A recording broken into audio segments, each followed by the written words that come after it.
is K. Dot. A young nigga from Compton on the curb writing raps next to a gunshot. That single lyric from Kendrick Lamar's early days sums up the duality of brilliance and danger that shaped one of hip-hop's greatest minds. Before the Pulitzer, before the stadiums, before the diss tracks that shook the foundation of rap beef history, Kendrick was just another kid growing up in a world that told him he wouldn't make it past 25. But he didn't just survive. He rose, transcended, and then redefined the very genre he was raised on. Welcome to celebrity rap life, where the red carpets never roll up and the spotlight never fades. The rewards are legendary. Because in celebrity rap life, every downfall can become a comeback, and every headline tells a deeper story. Hit that like button, subscribe, and turn on notifications so you don't miss a second of what's coming next. Born Kendrick Lamar Duckworth on June 17, 1987, in Compton, California, his story doesn't begin with music, it begins with survival. The youngest of 4 children, his parents had moved from Chicago to Los Angeles seeking escape from the turmoil of gang life. Ironically, they landed right in the epicenter of it. Compton in the 90s was marked by drive-bys, crack epidemics, and the warring red and blue flags of the Bloods and Crips. Kendrick, wide-eyed and quiet, absorbed everything. His father, reportedly a gangster disciple affiliate in Chicago, wanted better for his son. His mother gave him a name inspired by Eddie Kendricks of the Temptations, hoping music would touch him one day. That hope turned prophetic. At age 8, Kendrick witnessed his first miracle, a music video shoot by none other than Tupac Shakur and Dr. Dre for California Love, right in his neighborhood. That moment didn't just plant a seed. It set the entire garden of Kendrick's imagination on fire. He wasn't dreaming of Bentleys or chains. He was dreaming of a voice. A chance to speak. And by his teenage years, he found it. As K. His first alias, Kendrick dropped his debut mixtape, Youngest Head Nigga in Charge, Hub City Threat, Minor of the Year, in 2003, at just 16. It was raw, gritty, and unpolished, but filled with promise. The tape circulated through local scenes and caught the attention of Top Dog Entertainment's Anthony, Top Dog, Tiffith. That moment was the first real domino in a long line of calculated risks that would take Kendrick from street corners to global stages. TDE signed him, gave him space to grow, fail, evolve, and most importantly, create without commercial pressure. He followed up with mixtapes like Training Day and the C4 Project, showcasing his hunger and technical ability, but something still hadn't clicked. Kendrick was still performing under the K. moniker, a name that felt more like a mask than a mirror. Around 2009, he dropped the alias and embraced his birth name. That switch signaled more than just branding. It was an artistic rebirth. The persona of Kendrick Lamar was not here to entertain. He was here to challenge, provoke, and awaken. In 2010, Overly Dedicated arrived. This wasn't just another mixtape. It was a declaration.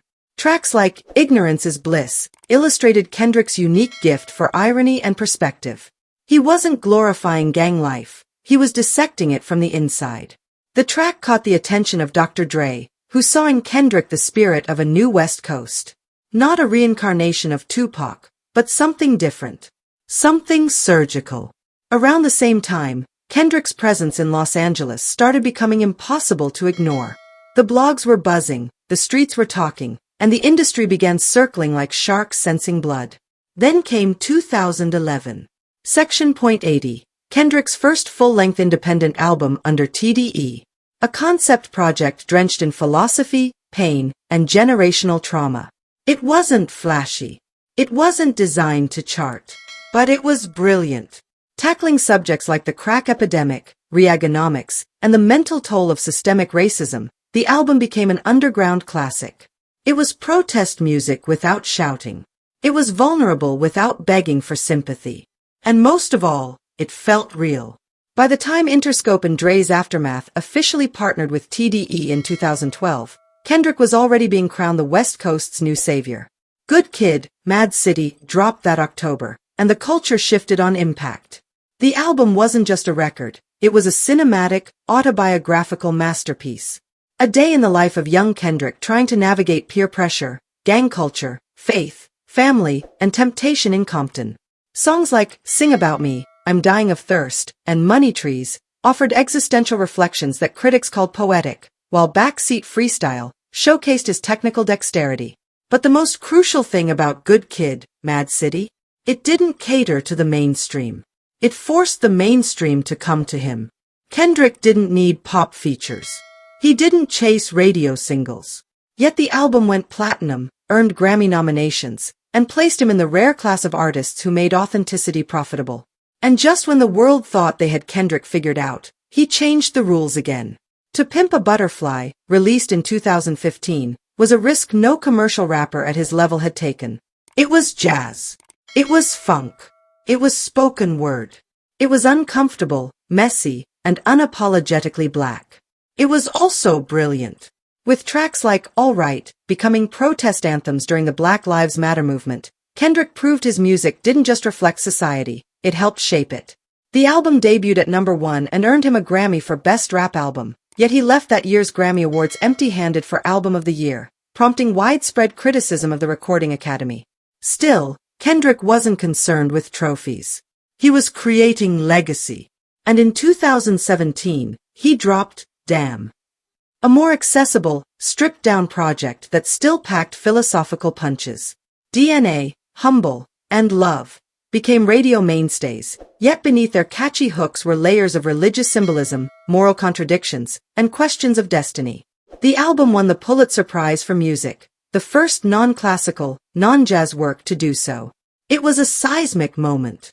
Hip-hop, often viewed as rebellious or subcultural, was now considered Pulitzer-worthy art.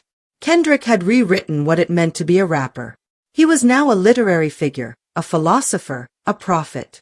But Kendrick's story doesn't rest on accolades. He's just as known for his silences as he is for his verses. He disappears between albums. He doesn't tweet endlessly. He rarely gives interviews. When he speaks, it's intentional. That mystique has become part of his genius. In a world of oversharing, Kendrick chooses impact over visibility.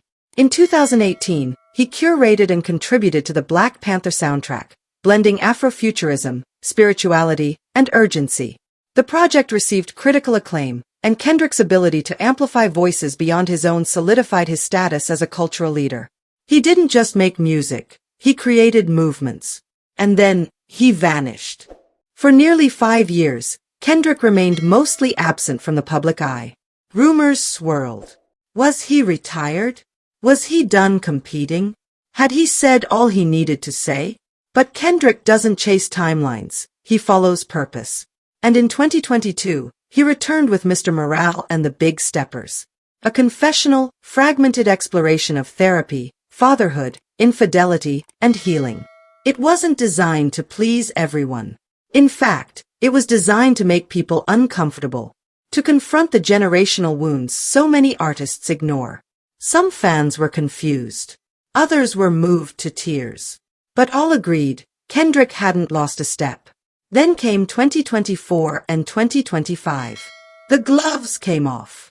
Kendrick reignited the long-simmering tension with Drake, dropping Euphoria, 616 in LA, and Not Like Us, a series of diss tracks that shook the rap world. But this wasn't petty. It was precise. A lyrical autopsy that dismantled Drake's carefully curated image. Not Like Us became an anthem, a meme, a movement. The song shot to the top of the charts and stayed there. Its beat, produced by DJ Mustard, became the soundtrack of the summer. The lyrics. Razor-sharp accusations delivered in a tone somewhere between disgust and dominance. Kendrick wasn't just defending his throne. He was burning bridges behind him, ensuring no one else could follow. And as if the records weren't enough, Kendrick launched the Grand National Tour alongside SZA. A victory lap turned revolution. With surprise guests like Doja Cat, AZ Chike, and DJ Mustard, and performances that blurred the line between theater and activism, Kendrick proved he's not just a rapper. He's a curator of moments. He performed Not Like Us in Toronto, Drake's own backyard, twice, with such ferocity that headlines dominated not just music blogs but mainstream news cycles. Stadiums sold out. Social media exploded. And Kendrick once again redefined the ceiling of what hip-hop could be. Now, in 2025, he stands not only as a generational talent, but as a cultural force. He's elevated hip-hop without compromising it. He's educated without preaching. He's provoked without trolling. He's the voice of the unheard, the mirror to a broken nation, and the compass for a lost generation. So who is K. A young nigga from Compton who turned survival into poetry. Who turned pain into purpose. Who took the noise of his city, the chaos of his country, and turned it into the most vital, genre-defining voice in modern music. Not just a rapper. Not just a poet. But a prophet in sneakers, still writing, still building, still challenging the world to look closer. This story is far from over, and the truth is still unfolding. I want to hear what you think. Drop your take in the comments. And if you don't want to miss the next twist, hit that like button, subscribe, and turn on notifications so you don't miss a second of what's coming next.